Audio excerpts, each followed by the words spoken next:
कालिंग यहाँ पर देखिए, कालिंगा ये तेलंगाना और वेस्ट बंगाल के पास ही आता है। यहाँ पर उसने कहाँ से हमला किया? यहाँ से, मगधी से, मथुरा से हमला किया और जंग शुरू हुई कालिंगा के बीच में और अशोका के बीच में। ठीक है, ये जंग चली 8 साल तक। कितने साल तक? 8 साल तक जंग चली।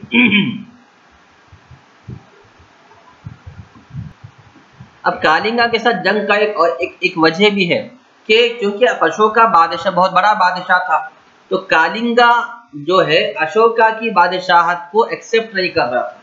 कालिंगा ये नहीं कह रहा था कि मैं अशोका को बादशाह मानूंगा, नहीं।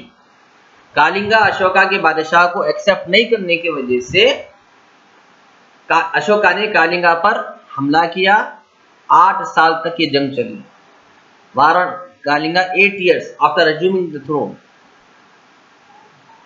उसके बाद इस जंग में 1 लाख लोग मारे गए। 1 lakh people died and 1,50,000 people were taken as the prisoners। 1 lakh लोग मारे गए और 1.5 लाख लोग कैदी बना लिए गए। ठीक है, 1.5 लाख लोग कैदी बना लिए गए। तो दो Kalinga was one by Ashoka. तो उसके बाद अशोका ने कालिंगा पर हुकूमत शुरू कर दी। लेकिन जो कुछ भी दौलत उसे हासिल हुई थी कालिंगा को हमला करने के बाद, वो सारी की सारी दौलत उसने वो सारे लोग जो 1 लाख लोग मर गए थे उनके फैमिलीज में डिस्ट्रीब्यूट कर दिया। ठीक है, उनके फैमिलीज में डिस्ट्रीब्यूट कर दिया। कि क्या डिस्ट्रीब्यूट किया? वो दौलत जो अशोका को कालिंगा जंग लड़ने से हासिल हुई थी, वो दौलत अशोका ने क्या किया? वो सारे लोगों के फैमिलीज में डिस्ट्रीब्यूट किया जो जंग में मारे गए थे। ओके, उसके बाद क्या हुआ? ये कालिंगा की जंग होने के बाद अशोका ने ये अपने आप से एक वादा कर लिया कि आज इसे मैं जंग नहीं लड़ूंगा। ठीक है, क्योंकि उसे एहसास हो चुका था मेरे एक जंग की वजह से इतने लोग मर गए और इतने लोग जख्मी हुए। 1 लाख लोग मर गए, 1.5 लाख लोग जख्मी हुए। तो ये सारे लोगों की ये तकलीफ की वजह मैं हूँ। तो उसने तौबा कर ली। He went into repentance। उसने तौबा कर ली और अब मजहब की तरफ, रिलीजन की तरफ वो आगे बढ़ा। और वो बुद्धिज्म जो उस वक्त जो नया रिलीजन शुरू हुआ था, बुद्धा, गौतम बुद्धा का जो रिलीजन शुरू हुआ था, उस रिलीजन को वो पसंद करने लगा। वो उसे रिलीजन को एक्सेप्ट किया और इस रिलीजन को फॉलो करते हुए हर तरफ अमन और अमान का पैगाम फैलाने लगा। हर तरफ चैन और सुकून का पैगाम फैलाने लगा। ठीक है, अब आइए अशोका ने बुद्धिज्म के लिए क्या क्या काम किए।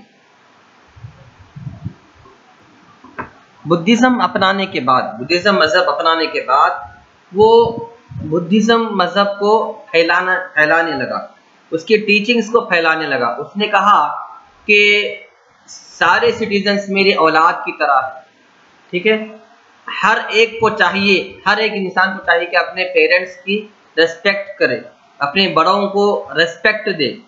अशोका ने क्या कहा? हर बेटे को, हर बेटा बेटी को, हर सन एंड डॉटर को चाहिए कि अपने पेरेंट्स को के साथ वफादार रहे और अपने बड़ों का रेस्पेक्ट करे और गरीब लोगों को और गुलामों के साथ अच्छा सलूक करे, रहमदिली का सलूक करे। He wanted people to show compassion to poor। वो चाहता था कि लोग गरीबों के लिए और गुलामों के लिए रहम का मामला करें। ओके, उसने ये बुद्धिज्म को फैलाने के लिए ऑफिसर्स को अपॉइंट किया था।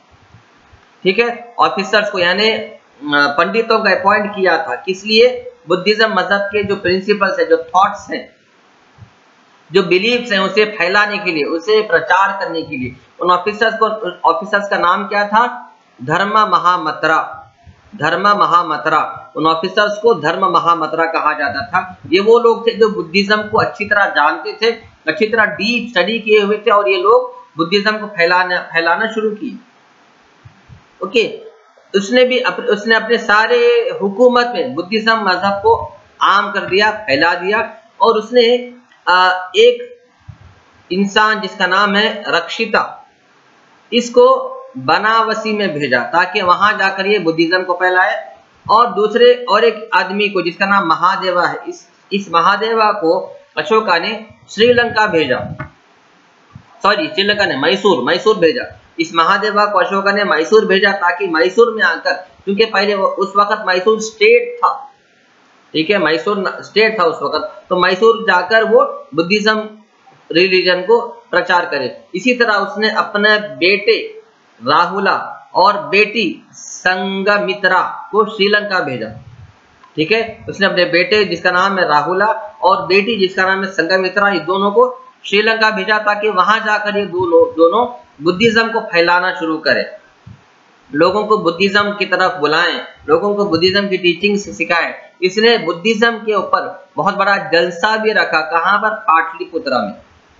बुद्धिज्म मजहब के ऊपर उसकी टीचिंग्स को फैलाने के लिए, लोगों को बुलाकर समझाने के लिए, लोगों को बतलाने के लिए उसने एक बहुत बड़ा कॉन्फ्रेंस भी रखा जिसका नाम, जो कि पाटलिपुत्रा में रखा गया, ठीक है।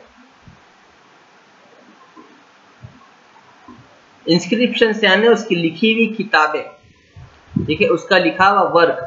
अशोका को फादर ऑफ इंस्क्रिप्शंस कहा जाता है क्योंकि उसकी लिखी हुई किताबें आज तक भी पढ़ी जाती हैं, ठीक है। 1837 में ब्रिटिश ऑफिसर प्रिंसेप डेसिफर्ड, इसने सबसे पहले अशोका के इंस्क्रिप्शंस को पढ़कर उससे लक़ब दिया, टाइटल दिया, ठीक है,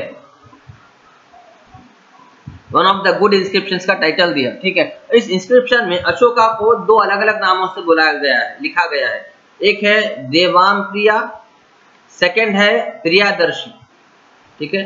दो अलग अलग नामों से अशोका को इसमें लिखा गया है, ठीक है।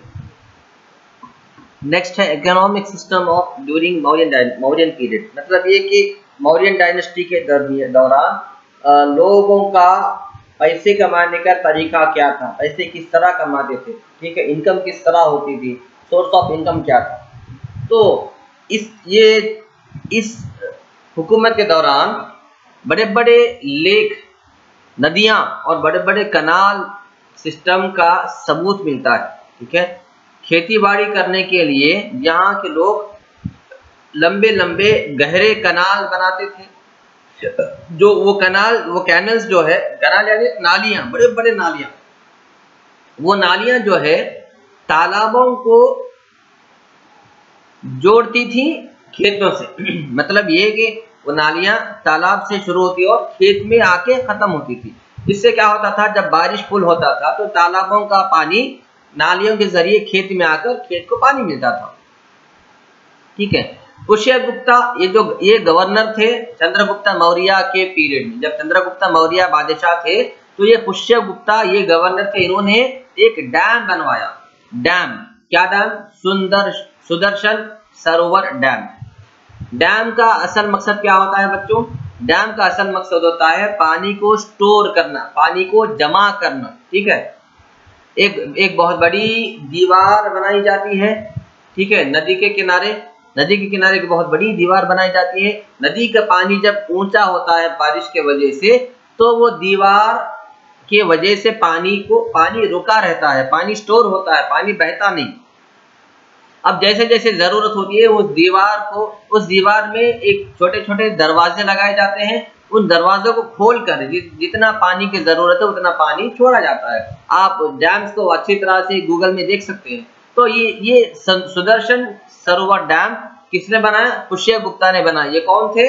ये चंद्रगुप्ता मौर्य के हुकूमत के दौरान के गवर्नर थे, ठीक है। उसके बाद ये जो डैम है सुदर्शन डैम, ये डैम जूनागढ़ में है, याद रखो बच्चों, तीसरा जूनागढ़ में डैम है ये, ठीक है। उसके बाद और एक डैम, इसके बाद और एक ऑफिसर जिनका नाम है तुषापा, TUSHAS, तुषापा। इन्होंने क्या किया? कैनाल्स बनाए। किसके लिए? इस सुदर्शन सरोवर डैम के लिए। डैम का पानी खेतों को पहुंचाने के लिए खेतों के और इस डैम के बीच में कैनाल कंस्ट्रक्ट करवाए। किसने? तुषापा ने। ये कौन थे? ये ऑफिसर थे उस वक्त जबकि अशोका बादशाह बना हुआ था, अशोका के बादशाहत के वक्त।